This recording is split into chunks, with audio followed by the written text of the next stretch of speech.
kembali menerapkan pembatasan sosial berskala besar seperti pada masa awal pandemi dulu.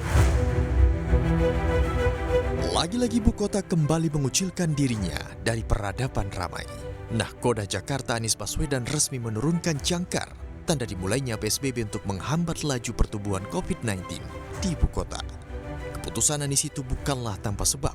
Ketersediaan tempat tidur di rumah sakit yang hampir penuh, penambahan harian di atas 1.000 kasus, hingga kematian yang tinggi menjadi penyebabnya. Dari 3 data ini, angka kematian, keterpakaian tempat tidur isolasi, keterpakaian ICU khusus COVID, menunjukkan bahwa situasi wabah di Jakarta ada dalam kondisi darurat. Namun keputusan Anies mengunci ibu kota membuat banyak pihak tersengat, tidak terkecuali para menteri Jokowi.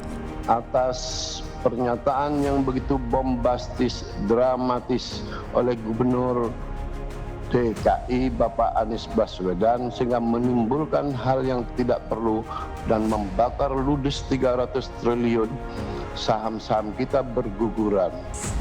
Indeks masih ada ketidakpastian akibat daripada announcement Gubernur DKI tadi malam. Gas dan rem ini kalau di gas atau di rem mendadak, itu tentu kita harus menjaga kepercayaan dan confident daripada publik, karena ekonomi ini tidak semuanya faktor fundamental tetapi juga ada faktor sentimen.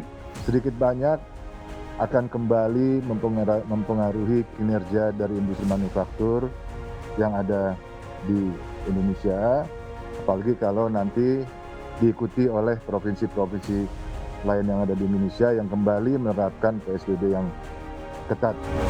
Keberatan para menteri Jokowi dan banggar DPR itu memanglah bukan tanpa sebab. Pasalnya imbas pandemi COVID-19 dan penerapan PSBB, ekonomi Jakarta terkontraksi cukup dalam.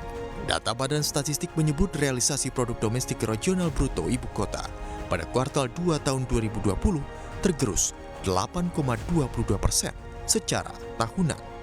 Pencapaian pada bulan April hingga Juni merosot tajam bila dibandingkan dengan Januari-Maret 2020 dengan realisasi sebesar 5,06%. Tidak hanya itu, sehari setelah pernyataan sang gubernur, IHSG pun anjlok hingga 5%. Nilai kapitalisasi pasar pun tercatat tergerus hingga 297,26 triliun rupiah dari nilai kapitalisasi 5.978,17 triliun rupiah menjadi 5.680,91 triliun rupiah. Tapi itu terjadinya komunikasi setelah diumumkan.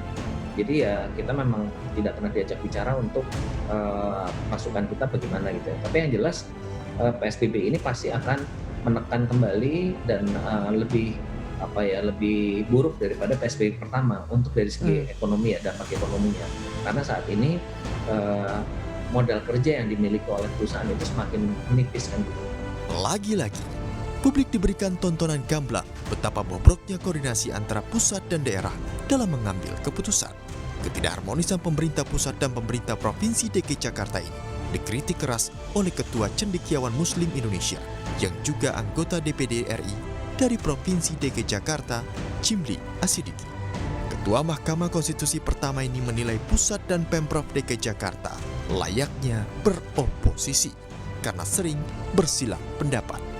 Bahkan Chimli menilai sentimen Pilpres 2024 sudah terasa dari saat ini.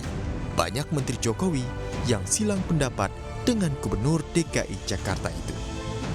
Namun di tengah silang pendapat yang dipertontonkan itu, publiklah yang paling dirugikan dan dibuat bingung karena layaknya tinggal di satu negara tapi punya dua aturan. Ekonomi pun dibuat jalan di tempat karena ketidakpastian regulasi antara pusat dan daerah.